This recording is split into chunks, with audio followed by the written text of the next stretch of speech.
नमस्कार दोस्तों, आपके अपने YouTube channel all in one state 2020 में आप सभी लोगों का स्वागत है। आज आपके सामने बहुत ही इंटरेस्टिंग मैं एक सवाल लेकर आया हूँ। ये चार अध्याय से रिलेटेड है और बहुत ही ज़्यादा इंपॉर्टेंट सवाल है, यानी परीक्षा की दृष्टि से बहुत ही ज़्यादा इंपॉर्टेंट है।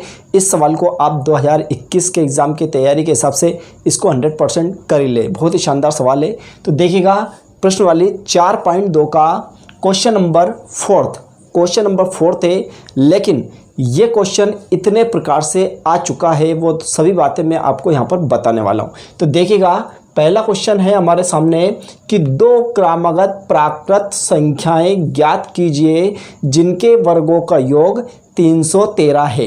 राइट। इसके बाद में ये जो क्वेश्चन है आपका 2010 के एग्ज़ाम में और 2011 के एग्ज़ाम में पूछा गया था। कौन सा?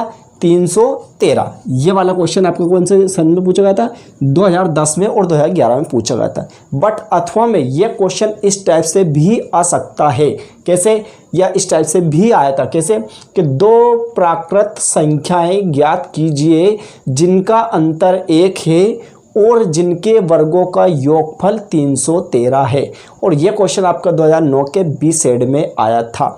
अथवा ये क्वेश्चन इस टाइप से भी आ सकता है। कैसे?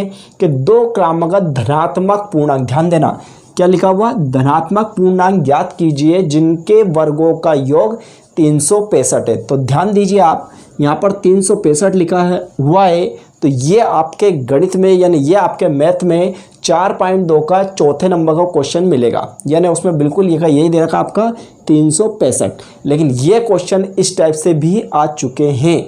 तो इस टाइप से मैं आपको फुल वो क्वेश्चन बताऊंगा जो 99% परीक्षा में पूछे गए हैं और 99% क्या आने की संभावना है। तो इस टाइप से आपका पूरा मैं क्लियर करके चलूँगा। तो यहाँ पर अभी फ़िलहाल में हम सिर्फ 313 और 313 से मैं आपको सवाल हल करके बताऊंगा। अगर आप चाहे तो 365 से इसके बाद कर ले, लेकिन बिल्कुल सेम टू सेम इसी कंडीशन के हिसाब से सवाल हो जाएंगे। तो देखिएगा, हम इसका हल करते हैं। हल करने के लिए हम सबसे पहले यहाँ पर लिखते हैं। तो देखिएगा, अगर मान लो पहला क्वेश्चन हम हल करेंगे तो इसमें लिखा दो क्रमागत प्राकृतिक संख्याएं ज्ञात कीजिए। तो हमें ये मान लेना है कि माना कि पहली प्राकृत संख्या x है। अगर क्वेश्चन हमारे पास ये आता है कि दो प्राकृतिक संख्या ज्ञात कीजिए जिनका अंतर 1 है, तो भी इसमें भी ये लिखना है कि माना कि पहली प्राकृतिक संख्या है x है। लेकिन अगर ये क्वेश्चन आता है दो क्रमागत धनात्मक पूर्णांक ज्ञात कीजिए, तो आपको ये लिखना है माना कि पहला धनात्मक पूर्णांक x है। तो मैं इसी से करके बताऊंगा। तो कैसे? सबसे पहले आपको देखना है, ये क्वेश्चन हम हल कर रहे हैं, ये क्वेश्चन हल कर रहे हैं। तो इस क्वेश्चन को आप हल कर ले। सिर्फ आपको क्या अंतर लिखना है, तो पहले मैं यहाँ लिख दूँ कि माना कि, आप क्या लिखेंगे, माना कि पहली क्रमागत प्राकृत संख्या बराबर x।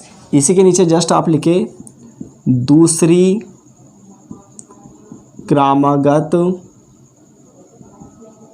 प्राकृत संख्या बराबर x + 1। ठीक, इस टाइप से आपको लिख देना है।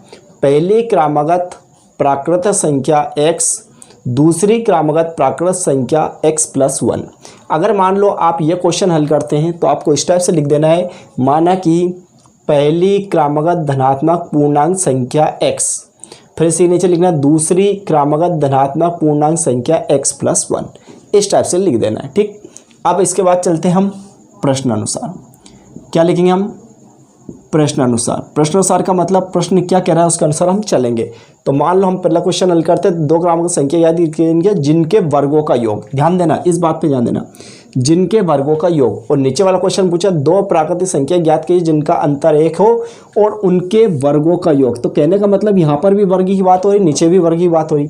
यदि हम थर्ड क्वेश्चन पढ़ते हैं तो उसमें भी यही बात हो रही, जिनके वर्गों का योग, यानी कहीं ना कहीं तीनों में एक जैसी बात हो रही है। तो हम क्या करेंगे, यहाँ पर हमने लिखा प्रश्नानुसार, तो हम लिख देंगे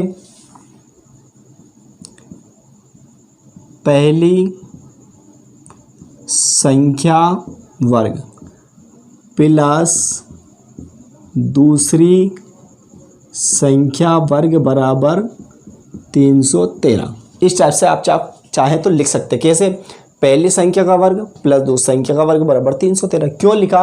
क्योंकि बोलते जिनके वर्गों का योग, यहाँ पर भी देखो जिनके वर्गों का योग और यहाँ पर जिनके वर्गों का योग, मतलब दोनों संख्या जो हमने प्राकृतिक संख्या मानी उन दोनों के वर्गों का योग 313 है। तो हमने लिखा पहली संख्या का वर्ग प्लस दूसरी संख्या का वर्ग बराबर 313। अब गौर से देखिए, पहली संख्या को हमने क्या माना था? x वर्ग है, वर्ग लगाएंगे। दूसरी संख्या को हमने क्या माना था? x + 1 वर्ग है, वर्ग लगाएंगे बराबर 313, राइट। इसके बाद आपको करना है x का वर्ग, तो आप ऐसे लिख देंगे प्लस, यहाँ पर आपका x + 1 का होल स्क्वायर, यानी सूत्र बन चुका है। तो सूत्र बन गया तो हम लिख सकते हैं सूत्र को a का वर्ग b का वर्ग मतलब 1, फिर 2ab, b मतलब 1, तो ये ऐसे लिख देंगे बराबर 313। यानी आपको डायरेक्टली इसको, ये सूत्र जो बना है इसको ऐसे इस टाइप में खोल दिया है। आप चाहो तो यहाँ दर्शा सकते, चूँकि a + b का होल स्क्वायर बराबर होता है a का वर्ग प्लस b का वर्ग प्लस 2ab, यानी इस टाइप से आप दर्शा सकते हैं कि हमने ये हमारे पास संख्या आई किस टाइप से आई? ऐसे a का वर्ग मतलब इसको a का मान के चलेंगे, इसको b का, तो a का वर्ग मतलब x का वर्ग प्लस b का वर्ग मतलब 1 का वर्ग, यानी 1 ही होता है, प्लस 2ab, तो 2 और a का मतलब x, तो x और b का मतलब 1, तो 1 को कोई महत्व नहीं होता। इस टाइप से हमने लिख दिया। नेक्स्ट स्टेप में इन दोनों को हम आपस में ऐड करेंगे, तो 2x² हो जाएगा, ठीक। फिर उसके बाद प्लस हम लिखेंगे 2x लिखेंगे, फिर उसके बाद प्लस का 1 लिखेंगे, और ये 313 उधर है, हम इधर लाएंगे, तो माइनस के 313 और इक्वल में कुछ नहीं है तो हम क्या लगा देंगे? 0। अगली स्टेप में फिर लिखेंगे 2x² प्लस 2x, अब इन दोनों को माइनस करेंगे तो 312 = 0, राइट। अब गौर से देखिएगा, इस पूरी समीकरण में हम 2 का भाग लगा सकते हैं या हम चाहे तो 2 कॉमन भी ले सकते हैं। देखिएगा यहाँ क्या करें, हम 2 कॉमन लेंगे, तो हमने 2 कॉमन लिया तो क्या बचेगा हमारे पास? x² प्लस 2 कॉमन लेंगे x माइनस 2 कम 2, 2 × 5 10, 2 × 6 12 बराबर 0, यानी 312 के हम आधे करते हैं तो 156 आते हैं। नेक्स्ट स्टेप में हम इसको इस टाइप से लिख सकते हैं, -156 बराबर 0 और बटे में ये 2। जब 2 का भाग हम 0 में लगाएंगे तो 0 प्राप्त हो जाएगा। इसका मतलब x² प्लस x माइनस 156 बराबर ये 0, ठीक। यहाँ तक हमारा क्लियर हो चुका है। अब इसके बाद आपको करना है, यहाँ पर आपको गुणनखंड विधि से हल कर देना है। तो कैसे करते हैं कि हमें पता है कि 156 है, यानी आपको ऐसा टेबल बोलना है, ऐसा पहाड़ा लेना है जो गुणा करने पर हमें 156 प्राप्त हो और जोड़ने घटाने पर हमें 1 प्राप्त हो। तो मैंने आपको एक ट्रिक बताई थी, सबसे अच्छा काम है इसका आप एलसीएम निकालें।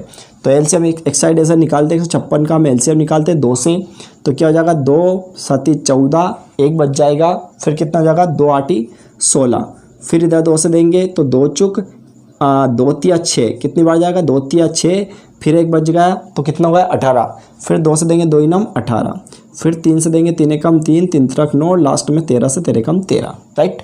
अब हमें इसका अंतर 1 आना चाहिए, तो हमारे पास ये 3 संख्या, इन तीनों का मल्टीप्लाई करते हैं, 3 दूनी 6, 6 दूनी 12, यानी हम 12 और 13 एक ऐसी संख्या ले लेंगे जिनके घटाने पर 1 प्राप्त हो जाएंगे। यदि 13 में 12 का इंटू कर देंगे 156 आ जाएंगे।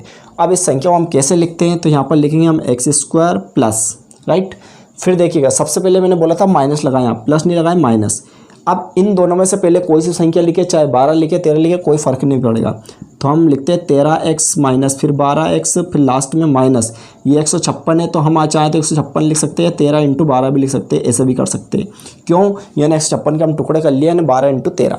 अब हम क्या कर रहे हैं, इन दोनों को हम घटाएंगे तब 1 प्राप्त होना चाहिए, और वो भी काय का होना चाहिए? प्लस का।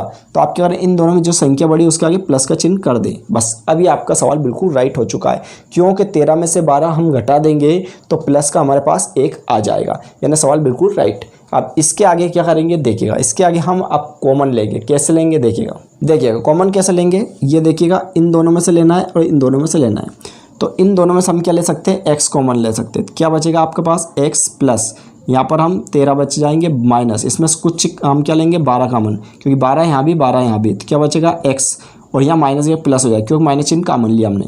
फिर क्या बचेगा आपका? 13 बराबर ये 0। ये संख्या आपकी सेम आना चाहिए और सेम आ चुकी है, ठीक। अब इन दोनों को भी हम कॉमन लेंगे, तो इन दोनों में से हम कॉमन लेंगे तो वो हो जाएगा x प्लस 13। अब ये पूरी जो संख्या है, इसके पहले हमारे पास क्या बचा? x से बचा, और इस पूरे के पहले क्या बचा? माइनस के 12 बराबर में 0। अब एक बार इसके साथ 0 रखना, एक बार इसके साथ 0, तो ये लिखेंगे हम x प्लस 13 बराबर 0, या करके हम लिख सकते हैं इधर x माइनस 12 बराबर 0। अगले स्टेप में हम लिख सकते हैं x बराबर माइनस के 13, ठीक है, और इधर लिख सकते हैं हम x बराबर यहाँ पर 12, ठीक है। अब हमारे पास x के दो मान प्राप्त हुए, एक x बराबर 13 और x बराबर 12। तो यहाँ पर जो माइनस है इसको आपको लेने की ज़रूरत नहीं, क्यों? क्योंकि प्राकृतिक संख्या माइनस में नहीं होगी। या हम कह सकते हैं जब इसका आंसर आता है, दो मूल हमें जब प्राप्त होते हैं तो हम क्या कर देंगे, हमेशा प्लस वाला ही संख्या लेते हैं। तो x बराबर हम क्या लेंगे 12। तो आप इसके आगे यहाँ पर लिख दें, मैं इधर करता हूँ, आप ऐसा लिखे x बराबर 12 लेने पर, क्या लिखेंगे आप, x बराबर 12 लेने पर। अब 12 जब हम लेते हैं तो कैसे लगाएंगे, सबसे पहले यहाँ चलेंगे पहली क्रमागत संख्या। तो हम यहाँ लिख देंगे अतः पहली क्रमागत, अतः पहली क्रमागत प्राकृत संख्या यानी x बराबर हमारे पास 12। ये तो पहली संख्या प्राप्त हो गई। हमने क्या लिखा, अतः पहली क्रमागत प्राकृत संख्या यानी x बराबर 12। इसके बाद लिखेंगे हम दूसरी क्रमागत प्राकृत संख्या। अब गौर करिए, दूसरी प्राकृत संख्या, तो दूसरी प्राकृत संख्या हमने क्या माना था, x प्लस 1। तो आप क्या लिखेंगे यहाँ पर x प्लस 1, ये लिखेंगे बराबर x के स्थान कितना लिखेंगे 12 और 1 के स्थान पे 1। तो 12 और 1 जोड़ देंगे, 12 और 1 जोड़ देंगे 13। यानी इस टाइप से आपकी पहली क्रमागत संख्या 12 और दूसरी क्रमागत संख्या 13। अब गौर करिएगा, उनने इस सवाल में पूछा था वे प्राकृतिक संख्या ज्ञात कीजिए जिनका अंतर 1 है। तो वास्तव में 12 और 13 इन दोनों का अंतर है, एक है या नहीं है, क्योंकि ये हमें ज्ञात करना था। आप ना हम लिख सकते हैं कि अतः पहली क्रमागत संख्या ये और दूसरी की प्राकृतिक संख्या हमारे पास ये, और इसके चाहे आगे आप ऐसा भी लिख सकते हैं अतः अभिष्ट प्राकृतिक संख्याएं, क्या लिख सकते हैं हमें, इसलिए अभिष्ट क्रमागत प्राकृत संख्याएं 12 व 13 है। यानी इस टाइप से आप लिख सकते हैं कि इसलिए अभिष्ट क्रमागत प्राकृत संख्याएं 12 व 13 है। और यदि आपके पास क्वेश्चन यह आता है कि जिनका अंतर 1 है, तो इसके आगे आप लिख सकते हैं जिनका अंतर 1 है। अगर आपको ये लाइन कब लिखना है, यदि अगर आपसे ये क्वेश्चन पूछा जाए 1 है तब आपको ये लाइन लिखना है, अन्यथा ये लाइन लिखकर नहीं आना। सिर्फ इतना सा लिख सकते हैं, इसलिए अभिष्ट क्रमागत प्राकृत संख्याएं 12 व 13 है ना। तो बहुत ही इंपॉर्टेंट सवाल है मेरे अनुसार। तो मैंने आपको काफ़ी अच्छे तरीके से समझाने का प्रयास किया है। तो इस सवाल को आप अच्छे से कर ले, ये 2021 के एग्ज़ाम में पूर्ण आने की इसकी संभावना है। यदि आपको मेरा वीडियो पसंद आया हो तो इस वीडियो को ज़्यादा अपने दोस्तों के साथ शेयर करना ना भूलें। और यदि आप क्लास 10th में पढ़ते हों तो इस वीडियो को आप अपने दोस्तों के साथ, अपने रिश्तेदारों के साथ और आपके जितने भी क्लासमेट्स हैं उन सभी के साथ ज़्यादा शेयर करने का प्रयास करें, क्योंकि यूट्यूब का एकमात्र एक ऐसा चैनल जिस पे 10th क्लास के ऑल सब्जेक्ट की तैयारी करवाई जाती है। पूरा वीडियो देखने के लिए थैंक यू सो मच। इसी टाइप का और वीडियो लेकर आएंगे, नेक्स्ट वीडियो में हम मिल लेंगे। Thank you very much.